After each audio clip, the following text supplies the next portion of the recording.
నమస్కారం సార్. నమస్తే అండి. సార్, ఈ అంగ సముద్రికంలో మనం ఇక్కడ చూసుకుంటే పాద లక్షణాలు అంటే కాలు బొటనవేలు ఏవైతున్నాయో 5,000 రకాలు ఉన్నాయి. అవునండి. వాటి గురించి ఈరోజు మనకు కొద్దిగా వివరిస్తా అని చెప్పేసి అనుకున్నాము. దాని గురించి కొద్దిగా మన ప్రేక్షకులకి మీ నోటి ద్వారా. ఖచ్చితంగా అండి. మనకేంటంటే ఈ సాముద్రిక లక్షణాల్లో వచ్చేసి హస్త సాముద్రికం ఒకటి ఉంది, అంగ సాముద్రికం కాదు. భరద్వాజుడు ఏం చెప్పాడంటే యాక్చువల్గా అసలు 3 వంతులు హస్త సాముద్రికం కనుక చెప్తే 4 వంతులు అంగ సాముద్రికం చెబుతుందిట. ఓకే. అంటే ఏంటంటే ఫిజికల్ స్ట్రక్చర్లో మీరు చేయి పట్టుకుని చెప్పాలనుకోండి, వాళ్ళు మీకు యాక్సెప్ట్ చేసి వాళ్ళ చేయి మీకు ఇస్తే దాని మెత్తగా ఉందా, స్మూత్గా ఉందా, లేకపోతే ఎర్రగా ఉందా, రోజుగా ఉందా, లేకపోతే చతురస్రంగా ఉందా, చతురస్రంగా ఉందా, ఇవన్నీ చూస్తాం మనం. కోనిక్ హ్యాండ్ ఉందా, లేకపోతే గోల్డ్ ఎలా ఉన్నాయి, ఇవన్నీ చూస్తాం. కానీ జనరల్గా అంగ సాముద్రికం అనేది ఏంటంటే మీరు అలా కూర్చున్నారనుకోండి, మీరు అలా కూర్చుంటే మీ ముఖ కవళికలు ఏంటి, శారీరక సౌష్ఠవం ఏంటి, కళ్ళు ఎలా ఉన్నాయి, కనుబొమ్మలు ఎలా ఉన్నాయి, చెవులు ఎలా ఉన్నాయి, ఇలా ప్రతి అలా కూర్చోగానే మీ పాదాలు కనిపిస్తుంటాయి. చూడంగానే ఓహో వీళ్ళు ఈ టైప్ ఆఫ్ క్యారెక్టర్గా ఉంటుంది అని ఐడెంటిఫై చేయడానికి ఈజీగా ఉంటుంది. పూర్వం మనకి ఆ కాలంలో ఎందుకు ఇవన్నీ చేసేవాళ్ళంటే, ఎవరైనా మనకి రాజులకి ఏంటంటే మనకి పూర్వం ఆస్థానాలకి ఎవరైనా వచ్చినప్పుడు వీళ్ళకి ప్రొఫెషన్స్ అన్నీ కూడా గవర్నమెంట్ లేదు. ఈ రాజులు ఏంటంటే వాడిని సేనాధిపతిగా ఉంచుకోవాలా, ఆ గురుకులంలో వాళ్ళని, వీడిని లేకపోతే రాజగురువుగా పెట్టాలా, లేకపోతే మంత్రిగా పనికొస్తాడా, లేకపోతే ఒక గూఢచారిగా పనికొస్తాడా, ఇవన్నీ ఏంటంటే అందరు స్టూడెంట్స్ అన్ని సబ్జెక్ట్స్ స్పెషలైజేషన్ ఏమి లేకుండా అదే గురుకులానికి అదే గురువు దగ్గరికి వస్తారు. వచ్చినప్పుడు ఈ రాజసంతతిలో ఉన్న ఈ జనాలందరినీ కూడా ఓహో వీడు గదాయుద్ధానికి పనికొస్తాడు భీముడు, అర్జునుడు ధనుర్విద్యకి పనికొస్తాడు, అలా గురువు సెలెక్ట్ చేసేవాడు. ఈ సెలక్షన్లో వచ్చేదే ఈ అంగ సాముద్రికం చూసి చేసేవాళ్ళు. అప్పుడు అంగ సాముద్రికం చూసే చేసేవాళ్ళు. అంటే ఏంటంటే వీళ్ళు ఈ ప్రొఫెషన్కి పనికొస్తారు, వీళ్ళని ఈ ప్రొఫెషన్లో ఉపయోగించుకోవాలి. ఈ మామూలు BA BSc డిగ్రీలు వీటితో సంబంధం ఏం లేదు. అంటే ఏంటంటే ఈ లక్షణాలు ఉన్నవాడు ఈ ప్రొఫెషన్కి పనికొస్తాడని డిసైడ్ చేసి గురువు ఫిక్స్ చేసి, అది తర్వాత వాళ్ళు మెచ్యూర్ అయిన తర్వాత మన కాన్వకేషన్ ఇచ్చినట్టుగా ఏంటంటే గురు పూజ చేసి వచ్చి మనకి స్నాతకం అని చేస్తారు. యాక్చువల్గా ఇప్పుడు అందరూ పెళ్లికి ముందు చేస్తున్నారు స్నాతకం అని. స్నాతకం అంటే ఏంటంటే విద్యాభ్యాసం కంప్లీట్ అయ్యి విద్యాభ్యాసంలోంచి ఆయన ప్రొఫెషన్లోకి వెళ్తున్నప్పుడు ఆ ప్రొఫెషన్ తర్వాత సన్యాసం బ్రహ్మచర్యం నుంచి డైరెక్ట్ సన్యాసం పుచ్చుకుందామని వెళ్తుంటారు. వెళ్ళే వాళ్ళని వీళ్ళు ఆ పిల్ల తల్లిదండ్రులు వచ్చేసేసి ఏమండి మీరు గృహస్థాశ్రమం కూడా స్వీకరించి గృహస్థాశ్రమం తర్వాత సన్యాసానికి వెళ్ళండి, వానప్రస్థం తీసుకుని అని చెప్పేసి తీసుకురావడానికి ఉపయోగించేది స్నాతకోత్సవం. ఈ స్నాతకోత్సవంలో డిసైడ్ చేసి నువ్వు ఈ ప్రొఫెషన్ చేయని చెప్పి, అంటే 64 కళలు అందరికీ వచ్చి ఉంటాయి. కానీ వీళ్ళు ఏ కళలో అయితే రాణింపు ఉంటుందో ఆ కళని మాత్రమే వాళ్ళకి ఆ ప్రొఫెషన్కి తీసుకునేవాళ్ళు. అందువల్ల మీకు యాక్యురసీ ఎక్కువ వచ్చేది. ఇప్పుడు మీరు అడిగింది ఏంటంటే పాదాలు ఈ అమరిక గురించి కానీ ఈ గోళ్ళు వేళ్ళు ఎలా ఉంటాయి అనేది మీరు ప్రధానంగా అడిగిన క్వశ్చన్. ఎందుకంటే నీకు బ్యాక్గ్రౌండ్ చెప్పడం అవసరం కాబట్టి నేను ఇది చెప్పాను అనమాట. ఇవేంటంటే మనకి చేతి వేళ్ళను బట్టి లక్షణాలని మీకు అంతకుముందు పాత ఎపిసోడ్లో ఒకటి చెప్పడం జరిగింది. అలాగే ఇక్కడ పాదాల్లో కూడా ఈ వేళ్ళన్నీ ఉంటాయి కదండి.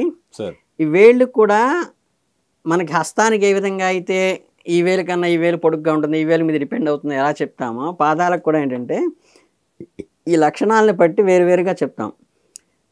ఈ పాదాల్లో వచ్చేసి ఏంటంటే ఇప్పుడు ఈ వేలు గురించి బాగా పాపులర్ అయింది. దీన్ని 2వ వేలు అంటారు. అంటే బొటన వేలు పక్కన ఉన్నటువంటి 2వ వేలు ఉంది కదా, మన భారతీయ సంప్రదాయంలో మట్టె వేలు అంటారు దాన్ని. మట్టెలు పెడతారు కాబట్టి మట్టె వేలు అంటే ఏంటంటే అవి ఏంటి గైనకాలజికల్ లోపలగా ఉన్న నర్వస్ సిస్టమ్ని ఆక్యుపేచర్ అని ఒకటి సైన్స్. దాంట్లో ఏంటంటే ఒక్కొక్క పదార్థం నర్వస్ ఒక్కో దగ్గరికి వస్తూ ఉంటాయి.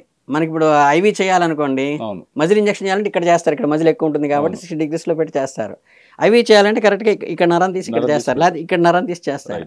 అంటే ఏంటంటే దానికి పర్టికులర్గా ఒక పార్టు అక్కడికి వీన్ సిస్టమ్ ఉంటుంది కాబట్టి చేస్తారు. అలాగే ఈ నరానికి బొటనవేలు పక్కన ఉన్నటువంటి నరానికి నాడీ వ్యవస్థ గర్భాశయానికి సంబంధించిన రిలేటెడ్గా ఉంటుంది. సో అందుకని ఏం చేస్తారంటే ఇక్కడ మట్టిలో పెట్టి దాన్ని కంట్రోల్ చేయడం, మనం ఈ వేలికి కనుక ఉంగరం పెట్టినట్టుగా ఆ కంట్రోలింగ్ మెజర్ పెట్టడం వల్ల గర్భాశయంలో యాక్టివేషన్ అయ్యి బాగా అది మన సంతానోత్పత్తికి కానీ దేనికైనా ఉపయోగపడుతుందనే ఉద్దేశంతో అక్కడ మట్టిలో పెట్టారు. ఓకే. అందుకే మీకు ఈ 5వ తనం అంటారు సరే, 5వ తనం అప్పుడు చాలామంది ఏంటంటే నువ్వు మామూలుగా అంత చిన్నప్పటి నుంచి ఉన్నవన్నీ తీసేయాలి, బొట్టు పెట్టుకోకూడదు అంటారు. బొట్టు పెట్టుకోకూడదు, ఇక్కడ బొట్టు పెట్టుకోకూడదని. అది పెళ్ళైన తర్వాత వచ్చేది ఇక్కడ బొట్టు, అది తీసేయమంటారు. అట్లాగే మెట్టెలు పెళ్ళైన తర్వాత వస్తాయి, పట్టీలు మొదటి నుంచి ఉంటాయి, కంకణాలు మొదటి నుంచి ఉంటాయి, చేతి కాళ్ళకి వెండి కంకణాలు, అవి తీసేయమనరు. ఏదైతే మెట్టెలు కేవలం పెళ్ళైన తర్వాతే వస్తాయి, అంటే ఆవిడికి అప్పుడు అవసరం, ప్రత్యుత్పత్తి వ్యవస్థ అభివృద్ధి కావడం అప్పుడు అవసరం కాబట్టి అప్పుడు పెడతారు, అవి తర్వాత పెళ్లి తర్వాత తీసేయమన్నారు. ఓకే. అలా పర్టికులర్గా చెప్తారు. అలాగేంటంటే ఈ 2వ వేలు దానికి నాడీ వ్యవస్థ అక్కడ కలిసి ఉంటుంది కాబట్టి దానికోసం చెప్పారు. అలాగేంటంటే ఈ వేలు పొడవు గురించి కూడా మనకి కొన్ని మోడరేట్ సినిమాల్లో కూడా వచ్చింది. వచ్చేంటంటే ఇది మనకు కుజదోషం ఉంటుంటారు సరే, కుజదోషం ఉన్న అమ్మాయి కుజదోషం అబ్బాయినే చేయాలి అంటే వాళ్ళ వల్ల దోషం అంటే వాళ్ళు ఏదో నెగిటివ్ అని కాదు, ఈ డామినేటింగ్ క్యారెక్టర్ ఎక్కువ ఉంటుంది వాళ్ళకి. ఉన్నప్పుడు ఏంటంటే వరహీనం అవుతుందేమో కుజదోషం ఉన్న అబ్బాయికి మామూలు నార్మల్గా ఉన్న అబ్బాయిని చేస్తే వాళ్ళ డామినేషన్ వల్ల వరహీనం అంటే వరుడు లైట్ అయిపోతాడన్న ఉద్దేశంతో మళ్ళీ కుజదోషం ఉన్న అబ్బాయిని చేయమని చెప్తుంటారు శాస్త్రంలో. అంటే ఇద్దరు డామినేషన్, ఇద్దరు పవర్ఫుల్గా ఉంటే దాని ఈక్వల్గా తూకం బాగుంటుందని, కయ్యానికైనా వ్యయానికైనా సమర్థి ఉండాలని. అలాగే ఈ వేలు ఈ లెంగ్త్ చూస్తారు కదా, ఈ లెంగ్త్ ఉన్న వాళ్ళకి ఏంటంటే జనరల్గా నేను ఆ దోషానికి కుజదోషానికి ఎలా చెప్పామో అలాగే వీళ్ళకి కొంచెం ఈ డామినేటింగ్ క్యారెక్టర్ ఎక్కువ ఉంటుంది, అంతేగాని నెగిటివ్ కాదు. అంటే ఒక ప్రాబ్లం కనుక వస్తే భార్యాభర్తలకు ఏదైనా ప్రాబ్లం వచ్చినప్పుడు ఆ ఇంట్లో వాళ్ళు ఆ ఇంటికి సపోర్టింగ్గా చేసుకుని దాన్ని ప్లాన్ చేసి ప్రిపరేషన్ చేసి ఎగ్జిక్యూట్ చేసేటువంటి కెపాసిటీ ఉన్నవాడు ఒకటి ఉండాలి. అది ఈ స్పౌస్ కంటే కూడా, ఇది ఎవరికైతే పొడుగ్గా ఉంటుందో వాళ్ళు స్పౌస్ కంటే కూడా దాన్ని ఆ ప్రాబ్లమ్ని ట్యాకిల్ చేసి డీల్ చేసేటువంటి కెపాసిటీ వస్తుంది. అంటే ఇది ఒక పాజిటివ్. బొటన వేలు కన్నా పక్కన వేలు పొడుగుంటే ఉండేది ఏంటంటే పాజిటివ్. కానీ దాన్ని ఏం చేస్తారంటే ఇప్పుడు ఇద్దరు ఉన్నారనుకోండి, మన ఇద్దరు క్లాస్మేట్స్ అనుకోండి, మన బాస్ ఉన్నారు, లేదా మన ఇద్దరు ఉద్యోగస్తులు మన బాస్ ఉన్నారు, మన ఇద్దరం క్లాస్మేట్స్, మన మాస్టర్ ఉన్నారు. మాస్టర్ దగ్గర చెప్పాల్సి వచ్చినప్పుడు నేను బాగా ఎక్కువగా చెప్పడం వల్ల ఏమవుతుంది, మీకు నేను ఆయన దగ్గర హైలైట్ అవ్వటం వల్ల వస్తుంది కదా. ఆ కారణంగా దాన్ని ఏంటంటే కొంతమంది అలా ఉన్న అమ్మాయిని చేసుకోవద్దు అనేటువంటి నెగిటివ్ కాన్సెప్ట్లో ఎస్టాబ్లిష్ చేయడం జరిగిందని. ప్రాబ్లమ్ని you can tackle the problem better than her spouse. ఎందుకంటే ఈ మధ్యలో చాలా సినిమాల్లో చూసాము, చాలా ప్లేస్లలో చూసాము, బొటన వేలు కంటే మెట్టె వేలు లేకుంటే అది కొద్దిగా పెద్దగా ఉంటే నువ్వు హస్బెండ్ పైన నువ్వు పెత్తనం చెలాయిస్తావు, భార్య పైన నువ్వు పెత్తనం చెలాయిస్తావు, అది కామన్గా నడుస్తుంటుంది, కామన్గా మాట్లాడుకునే పదం ఇది. అంటే దీని వెనకాల ఉన్న అంతర్యం వేరు కానీ జరుగుతుంది ప్రచారం వేరు, ఎస్టాబ్లిష్మెంట్. నేను అంతకుముందు కూడా మీకు ఇది చెప్పేటప్పుడు ఒకటి చెప్పి హస్తసాముద్రికంలో చెప్పేటప్పుడు విదేశీయానం అని, పూర్వం దేశ బహిష్కార యోగం ఉన్న వాళ్ళని దేశం విడిచితే కానీ రాణించలేడు అనేది నెగిటివ్గా చెప్పేవాళ్ళం ఆ కాలంలో. ఇప్పుడు మీ వాడికి ఫారిన్ వెళ్ళే యోగం ఉందయ్యా అని పాజిటివ్గా చెబుతాము.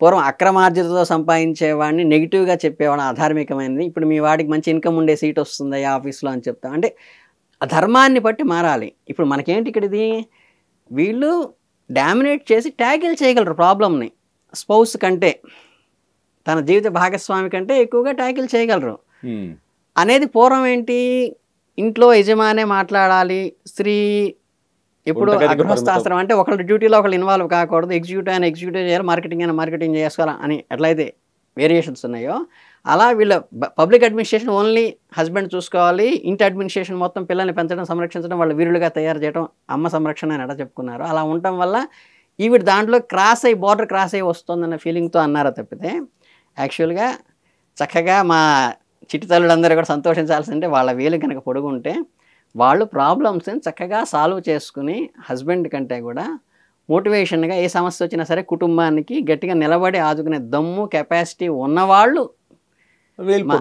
మా సోదరీమణులని చెప్తున్నాను. వాడి ఇక్కడ అది దాన్ని పాజిటివ్గా అర్థం చేసుకోవాలి, అంతేగాని హస్బెండ్ కన్నా డామినేట్ చేస్తుందంటే మీన్స్ ఏంటంటే తన కుటుంబం కోసం, తన ఫ్యామిలీ కోసం, తన హస్బెండ్ కోసం చేస్తుంది. అది తన హస్బెండ్ మీద డామినేట్ చేయట్లా, తన హస్బెండ్ కన్నా డామినేటింగ్గా ముందుకు వెళ్తుంది.